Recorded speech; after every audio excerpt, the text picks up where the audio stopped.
اسی طریقے سے نبی کریم صلی اللہ علیہ وسلم اور اللہ جل جلالہ کے مابین جو رابطہ، جو تعلق، جو نبوت کے اسرار اور رموز ہیں، انہیں کوئی نبی ہی جان سکتا ہے۔ میری اور آپ کی عقل کہاں تک پہنچے۔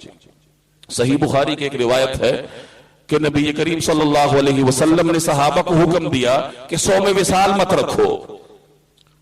صوم وصال آپ جانتے ہیں کہ بغیر سحری، بغیر افطاری کیے کئی روزوں کو برقرار رکھنا، مداومت کرنا، صوم وصال۔ تو آپ نے صحابہ کو منع کیا کہ لا تواصلوا، کہ صوم وصال مت رکھو۔ تو صحابہ نے آپ سے عرض کیا کہ ہم تو آپ کو دیکھتے ہیں کہ آپ صوم وصال رکھتے ہیں۔ اس حدیث میں ذرا غور کیجئے گا کہ ہم تو آپ کو دیکھتے ہیں کہ آپ صوم وصال رکھتے ہیں، تو ہمیں کیوں اجازت نہیں ہے؟ تو نبی کریم صلی اللہ علیہ وسلم جواب میں کیا ارشاد فرماتے ہیں کہ انی لست کہیئتکم، اور ایک روایت کے الفاظ ہیں ایکم مثلی، کہ تم میں سے کون میرے برابر ہو سکتا ہے، یا تم کیسے میری برابری کر سکتے ہو؟ کیوں؟ یطعمنی ربی ویسقینی، کہ مجھے تم میرا رب کھلاتا اور پلاتا ہے، کہ میں گویا تمہارے سامنے افطاری نہیں کرتا، سحری نہیں کرتا، لیکن یطعمنی ربی ویسقینی، میرا رب مجھے کھلاتا بھی ہے اور پلاتا بھی ہے۔ اب اس کی تشریحات کی ہیں مختلف شراح نے، چنانچہ علامہ خطابی دو قول نقل کرتے ہیں، اور وہ فرماتے ہیں کہ اس سے مراد یہ بھی ہو سکتا ہے کہ نبی کریم صلی اللہ علیہ وسلم اللہ جل جلالہ کے مشاہدے میں اس قدر مدہوش ہوا کرتے تھے کہ آپ علیہ الصلوات والتسلیمات کو کھانے پینے کا احساس ہی نہیں ہوتا تھا۔ ایک عام آدمی اس قدر مدہوشی میں کہاں تک جا سکتا ہے؟ لیکن ساتھ یہ قول بھی نقل کرتے ہیں کہ یہ بھی ممکن ہے کہ نبی کریم صلی اللہ علیہ وسلم کو اللہ جل جلالہ بذات خود کھلاتے اور پلاتے ہوں، اور یہ آپ کا معجزہ اور کرامت ہو سکتی ہے۔ تو نبوت کے اسرار یا نبوت کے رموز یا سرکار دو عالم صلی اللہ علیہ وسلم کا مقام اور آپ علیہ الصلوات والتسلیمات کا مرتبہ ہم سمجھنے سے قاصر ہیں۔ جیسے غالب نے کہا تھا کہ غالب ثنائے خواجہ بیزداں گزاشتم، کہ غالب حضرت خواجہ صلی اللہ علیہ وسلم کی تعریف اور توصیف ہم کیا کریں گے، ہم اس کو اللہ جل جلالہ کے حوالے کر دیتے ہیں۔ تو ایک گزارش میں اپنے طالب علم بھائیوں سے کرنا چاہتا ہوں کہ نبی کریم سرور دو عالم صلی اللہ علیہ وسلم کا مقام اور آپ کی عظمت کا بیان اپنی جگہ، آپ کے مبارک حلیے کا بیان اپنی جگہ، لیکن ضرورت اس بات کی ہے کہ آپ صلی اللہ علیہ وسلم کی حیات طیبہ کے اس پہلو کو عام معاشرے میں اجاگر کیا جائے جس کو ہم اور آپ سمجھ سکتے ہیں اور جس پر عمل کر سکتے ہیں، اور وہ ہے نبی کریم صلی اللہ علیہ وسلم کی انسانی حیثیتیں، کہ بطور انسان کے سرکار دو عالم صلی اللہ علیہ وسلم نے اس روئے زمین پر جس طریقے سے جن جہاد، جن کیفیات اور جن نوعیتوں کے تحت زندگی گزاری، اور پھر مجھے اور آپ کو حکم دیا کہ اس طریقے سے زندگی تھا کہ کعبے کا طواف مادر پدر ننگا ہو کر کیا جاتا تھا، کپڑے اتار کر۔ جو باہر سے لوگ آتے تھے انہیں اپنے کپڑوں میں طواف کرنے کی اجازت نہیں تھی۔ قبائلی تعصبات پر مشتمل ایک معاشرہ جس میں کئی عشروں تک لڑنے کے لیے صرف اتنی بات کافی تھی کہ اس نے میرے چچا زاد بھائی کو یوں کہا ہے، یا اس نے میرے خالہ زاد بھائی کی بے عزتی کی ہے۔ اتنی معمولی باتیں دو قبیلوں کے درمیان کئی عشروں تک جنگ کے لیے کافی ہوتی تھی۔ ایام العرب کے نام سے بہت بڑا موضوع ہے سیرت کا کہ زمانے جاہلیت میں عرب کن تعصبات کا شکار ہو کر آپس میں کشت و خون میں مصروف ہوتے تھے۔ ایک مشہور جنگ تاریخ کے اوراق میں ملتی ہے حرب بسوس کے نام سے۔ اب یہ بڑی عجیب و غریب جنگ تھی جو 40 برس تک، 40 زبان سے کہا جا سکتا ہے، جو 40 برس تک دو قبیلوں کے درمیان یہ چلتی رہی۔ اور یہ شروع کیسے ہوئی کہ بسوس نام کی ایک خاتون تھی، اس کی اونٹنی ایک دوسرے قبیلے میں کلیب نامی ایک شخص کے باغ میں گئی۔ اب اس سے یہ گوارا نہ ہوا کہ میرے باغیچے میں یہ اونٹنی کیوں آئی ہے، چنانچہ اس نے اس پہ تیر چلا دیا، اس کے تھن زخمی کر دیے۔ اب جب یہ زخمی اونٹنی واپس گئی تو اس خاتون مالکن جو اونٹنی کی مالکن تھی اس کا بھانجا یہ گوارا نہیں کر سکا کہ میری خالہ کی اونٹنی، یہ عربوں کا تعصب تھا کہ میری خالہ کی اونٹنی پر کسی نے تیر چلایا، اس کی یہ مجال، یہ ہمت، چنانچہ وہ تلوار لے کے گیا اور اس کا کام تمام کر دیا، قتل کر دیا اس کو۔ اب اس بات پر دو قبیلوں کے درمیان لڑائی شروع ہوئی جو 40 برس تک چلتی رہی۔ اسی طریقے سے حرب بنی اصفہان ایک مشہور لڑائی ہے، ایام الجارس تک یہ لڑائی چلتی رہی، اور یہ بھی ایک معمولی بات پہ شروع ہوئی۔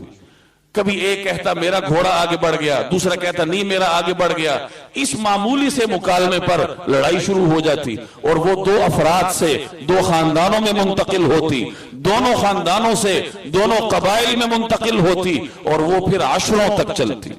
ایک عرب محقق لکھتا ہے کہ عربوں نے 2 یا 3 صدیاں یہ خون بہانے میں گزاری تھی۔ مدینہ منورہ میں انصار کے 2 قبائل تھے، اوس اور خزرج، ان کے بارے میں آتا ہے کہ یہ 150 برس تک آپس میں دست و گرے مار رہے تھے، مسلسل لڑائیاں لڑتے رہے تھے، ایسا عجیب معاشرہ تھا۔ اور لڑائیاں لڑنے کی ایک بڑی وجہ یہ تھی کہ اس جزیرہ نمائے عرب میں کوئی مرکزی حکومت نہیں تھی۔ اس وقت بڑی بڑی حکومتیں تھیں، مجوسیوں کی سلطنت تھی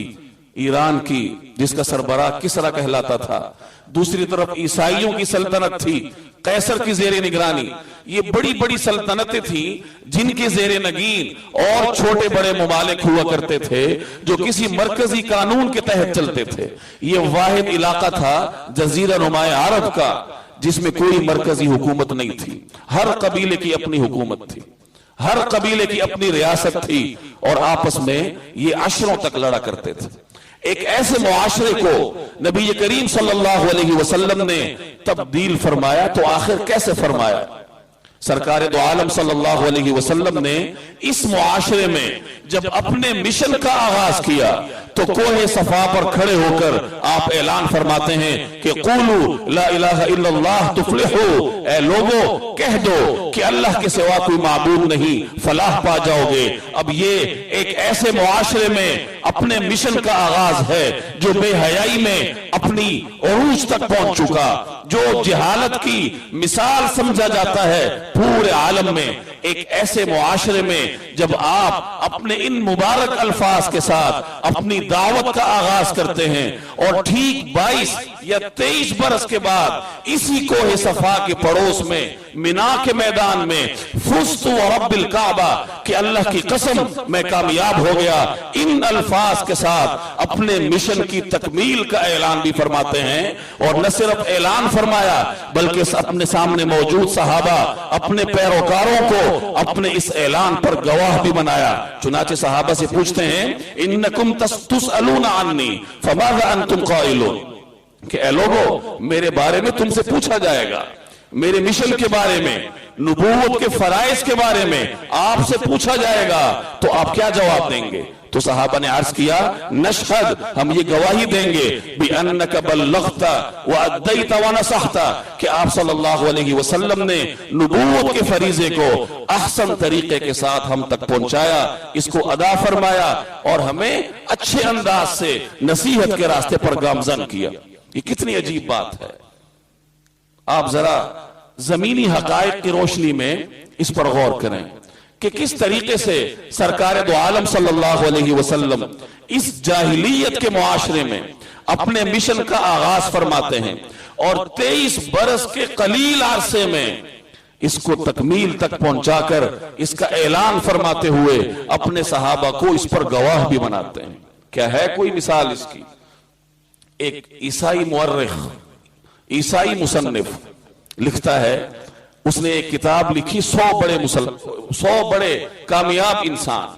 اور سب سے پہلے نبی کریم صلی اللہ علیہ وسلم کا تذکرہ کرتا ہے، اور پھر اس سوال کا جواب بھی دیتا ہے کہ اگر کسی کو یہ اعتراض ہے کہ جب میرا اس شخصیت پہ ایمان نہیں تو میں کامیاب ترین لوگوں کی فہرست میں اس کو سر فہرست کیسے رکھتا ہوں؟ چنانچہ وہ اعتراف کرتا ہے کہ جو میں نے ایک معیار بنایا، میرے طے کردہ معیار کے مطابق اس شخصیت سے بڑھ کر کوئی کامیاب شخصیت میری نظر سے گزری نہیں۔ یعنی اپنے تو اپنے ہیں، غیر بھی آپ صلی اللہ علیہ وسلم کی مشن کی تکمیل اور کامیابی کے گواہ ہیں۔ یہ ایک بہت بڑا عملی پہلو ہے سیرت کا، جو میرے اور آپ جیسے طالب علموں کے لیے مطالعے کا ایک میدان فراہم کرتا ہے۔ اور اس سے آگے بڑھیے کہ نبی کریم صلی اللہ علیہ وسلم اس روئے زمین پر رہ کر کس طریقے سے رشتے نبھایا کرتے تھے۔ آپ ایک شوہر بھی تھے، ایک کامیاب ترین شوہر، جس کے بارے میں آپ صلی اللہ علیہ وسلم کی اہلیہ حضرت عائشہ گواہی دیتی ہیں کہ گھر میں معمولی کام کاج بھی آپ سر انجام دیا کرتے تھے۔ یحلب شاتہ ویخیط ثوبہ، اس قسم کے الفاظ آپ نے احادیث میں پڑھے ہوں گے کہ کہاں وہ مقام اور مرتبہ امام الانبیاء خاتم النبیین، اور کہاں یہ صورتحال کہ ادنا سے ادنا کام گھر میں ایک شوہر ہونے کی حیثیت سے اپنے دست اقدس سے سر انجام دیے جا رہے ہیں۔ زمین پر بیٹھ جایا کرتے تھے، چنانچہ ایک حدیث کے الفاظ ہیں کان یجلس علی الارض ویأکل علی الارض، کہ نبی کریم صلی اللہ علیہ وسلم زمین پر بیٹھنا گوارا فرماتے تھے اور زمین پر بیٹھ کر کھاتے بھی تھے۔ ویجیب دعوت المملوک، یہ ہمارے سرمایہ دار حضرات کے لیے ایک مثال ہے۔ وَيُجِيبُ دَعْوَةَ الْمَمْلُوكِ عَلَى خُبْزِ الشَّعِيرِ، کہ معمولی جو کی روٹی پر ایک غلام، ایک غریب انسان کی دعوت کو قبول فرماتے تھے۔ اب میں اور آپ اس طرح کر سکتے ہیں؟ ہمارے معاشرے میں ایک بڑے چودھری صاحب، ایک بڑے سرمایہ دار صاحب کیا اپنے معمولی مزدور کی معمولی سی دعوت قبول کرنا کیا اپنی شان کے خلاف نہیں سمجھتے؟ سرکار دو عالم صلی اللہ علیہ وسلم کے بارے میں ابن عساکر کی روایت ہے کہ کانا یرکب علی الحمار، کہ گدھے پر سواری بھی فرما لیا کرتے تھے۔ اور ایک اور الفاظ میں اس روایت میں اتنا اضافہ ہے عریاً، کہ وہ گدھے کی ننگی پیٹھ پر سواری فرما لیا کرتے تھے۔ اب اس زمانے میں گھوڑا یہ اعلیٰ ترین سواری کا جانور تھا، اونٹ ادنا متوسط سمجھا جاتا تھا، اور گدھا یہ ادنا ترین سواری تھی۔ لیکن نبی کریم صلی اللہ علیہ وسلم بے تکلف اس پر سوار ہو جایا کرتے تھے۔ کیا ہمارے معاشرے میں ہم اس چلن کو عام کر سکتے ہیں؟ تو یہ ایک پہلو ہے نبی کریم صلی اللہ علیہ وسلم کی سیرت طیبہ کا، کہ میرے اور آپ جیسا طالب علم اس پر مواد فراہم کر کے معاشرے میں اس کو عام کرے۔ اور پہلو کہ آپ بحیثیت استاد کے کیسے آپ نے زندگی بسر کی، کس قدر حلم، شفقت اور محبت کے ساتھ نبی کریم صلی اللہ علیہ وسلم نے صحابہ کرام کو تعلیم دی۔ چنانچہ ایک صحابی ہیں حضرت معاویہ بن حکم رضی اللہ تعالی عنہ، یہ خود اپنا واقعہ بیان کرتے ہیں کہ میں مدینہ طیبہ میں حاضر ہوا۔ اب چونکہ نووارد تھے، باہر سے تشریف لائے تھے، انہیں معلوم نہیں تھا کہ نماز میں بولا نہیں کرتے، تو نماز میں بول پڑے، کوئی دعا پڑھ بیٹھے۔ اب صحابہ کرام نے رانوں پر ہاتھ مار کر انہیں گویا کہ ایک سگنل دیا کہ آپ نے غلط کام کیا، تو یہ گھبرا گئے۔ اب انہیں امید ہوگی کہ جب صحابہ کرام نے اتنا سخت رد عمل دیا تو نماز کے بعد نبی کریم صلی اللہ علیہ وسلم پتہ نہیں کس طرح کا معاملہ فرمائیں گے میرے ساتھ۔ لیکن جب نماز ختم ہوئی تو سرکار دو عالم صلی اللہ علیہ وسلم نے بغیر کسی زجر و توبیخ کے انتہائی شفقت اور محبت کے ساتھ ان کو سمجھایا کہ یہ نماز ہے اور لا تصلح کلام الناس، اور عام لوگوں کی گفتگو یہ نماز اس کی جگہ نہیں۔ اب اس قدر شفیق انداز میں دی گئی تعلیم اس نووارد صحابی پر کس قدر اثر انداز ہوئی ہوگی، اس کا اندازہ اس کے الفاظ سے لگایا جا سکتا ہے۔ اور وہ کہتے ہیں فَوَاللَّهِ مَا كَهَرَنِي وَلَا ضَرَبَنِي وَلَا شَتَمَنِي، کہ اللہ کی قسم نہ تو مجھے سخت سست کہا، نہ مجھے مارا، اور نہ مجھے برا بلا کہا۔ وَمَا رَأَيْتُ مُعَلِّمًا قبلہ ولا بعدہ احسن تعلیما منہ، اور میں نے آج تک نہ آپ سے پہلے اور نہ آپ کے بعد کوئی معلم دیکھا جو آپ سے بہتر تعلیم دینے والا ہو۔ یہ آپ کے معلم ہونے کی جہت تھی کہ کس طریقے سے سرکار دو عالم صلی اللہ علیہ وسلم انتہائی محبت، شفقت اور حلم کے ساتھ اپنے براہ راست شاگردوں تک دین منتقل فرمایا کرتے تھے۔ اور آپ کی تبلیغ کا ایک پہلو کہ کس قدر حلم کے ساتھ نبی کریم صلی اللہ علیہ وسلم لوگوں کو تبلیغ فرمایا کرتے تھے، اور باہر سے آنے والوں کی سخت جملوں پر قوت عمل نہیں دیتے تھے۔ ایک مشہور واقعہ ہے ایک صحابی کا کہ ایک نوجوان صحابی نبی کریم صلی اللہ علیہ وسلم کے دربار میں حاضر ہوتے ہیں اور عجیب مطالبہ کرتے ہیں، عجیب سوال کرتے ہیں۔ چنانچہ عرض کرتے ہیں یا رسول اللہ اذن لی بالزنا، کہ اے اللہ کے رسول مجھے زنا کی اجازت ہو، میں زنا کرنا چاہتا ہوں۔ نوجوان تھا، اب زنا کی اجازت لینے کے لیے وہ کہاں حاضر ہوا؟ نبی کریم صلی اللہ علیہ وسلم کے پاس۔ اب صحابہ کرام مڑ مڑ کر سخت نگاہوں سے اسے دیکھنے لگے اور لپکنے کے قریب تھے اس پر، تو آپ نے سب کو روکا، سب کو بٹھایا اپنی جگہوں پر اور فرمایا اس کو میرے قریب لاؤ۔ اس کو اپنے قریب کیا اور قریب بٹھا کر بڑے محبت اور حکیمانہ انداز میں آپ نے اس سے سوال کیا اتحبہ لأمک، کہ جس عمل کی تم مجھ سے اجازت مانگتے ہو کیا اسی عمل کو تم اپنی والدہ کے لیے گوارا کر سکتے ہو؟ اب یہ گویا کہ اس کے لیے ایک جھٹکا تھا اس حکیمانہ جملے میں۔ چنانچہ وہ پکار اٹھا لا واللہ، کہ نہیں اللہ کی قسم۔ اب اس کا اگلا جملہ سنیں، جعلنی اللہ فداک، کہ اے اللہ کے رسول اللہ مجھے آپ پر فدا کر دے۔ یعنی کس قدر حکیمانہ انداز سے اس جملے کا جواب آپ نے مجھے ارشاد فرمایا، اور ایک مسئلہ آپ نے مجھے سمجھا دیا کہ جو کام اپنی والدہ کے ساتھ نہیں کیا جا سکتا یا اس کے لیے گوارا نہیں کیا جا سکتا، وہ کسی غیر کی والدہ کے لیے بھی گوارا نہیں کیا جا سکتا۔ چنانچہ آپ نے اس سے ارشاد فرمایا وَلَلنَّاسُ يُحِبُّونَهُ لِأُمَّهَاتِهِمْ، جب تم اپنی والدہ کے لیے گوارا نہیں کرتے تو کوئی آدمی اپنی والدہ کے لیے گوارا نہیں کر سکتا۔ پھر آپ نے اس سے مزید سوال کیا اتحبہ لابنتک، کہ کیا تم اپنی بیٹی کے لیے اس کو گوارا کرو گے؟ اب وہ پھر چیخ اٹھا لا واللہ جعلنی اللہ فداک، کہ نہیں اللہ کی قسم اللہ مجھے آپ پر فدا کر دے۔ تو نبی کریم صلی اللہ علیہ وسلم نے ارشاد فرمایا وَلَلنَّاسُ يُحِبُّونَهُ لِبَنَاتِهِمْ، کہ دیگر لوگ بھی اپنی بیٹیوں کے لیے یہ قبیح عمل پسند نہیں کرتے۔ مزید آپ اس سے پوچھتے ہیں اَتُحِبُّهُ لِأُخْتِكَ، کہ کیا تم اپنی بہن کے لیے اس کو گوارا کرو گے؟ وہ پھر چیخ اٹھا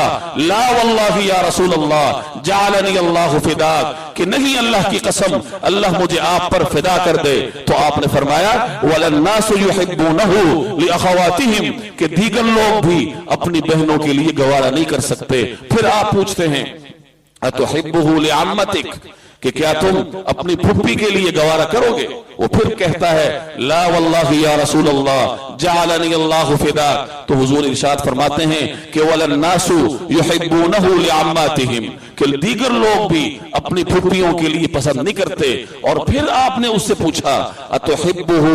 لِخَالَتِكَ، کہ کیا اپنی خالہ کے لیے گوارا کر لو گے؟ وہ پھر جواب میں کہتا ہے لا واللہ یا رسول اللہ جعلنی اللہ فداک۔ تو آپ ارشاد فرماتے ہیں وَلَلنَّاسُ يُحِبُّونَهُ لِخَالَاتِهِمْ۔ اب یہ ایک روایت ہے، اب آپ اس پہ غور فرمائیں کہ کس طریقے سے نبی کریم صلی اللہ علیہ وسلم نے عورت کے ہر پہلو کا ذکر فرما کر اس نوجوان صحابی کو یہ احساس دلا دیا کہ عورت چاہے کس حیثیت سے ہو اس کے ساتھ یہ قبیح عمل نہیں ہو سکتا۔ یہ آپ کی تبلیغ کا انداز تھا، حکیمانہ انداز، کہ غصے میں آنے کے برعکس یا سخت جواب دینا آپ گوارا نہیں فرماتے تھے، بلکہ انتہائی حکیمانہ انداز سے اپنی بات آگے پہنچانا نبی کریم صلی اللہ علیہ وسلم کا معمول تھا۔ اور بھی مختلف قسم کے پہلو ہیں نبی کریم صلی اللہ علیہ وسلم کی سیرت طیبہ کے، لیکن ان چند لمحات میں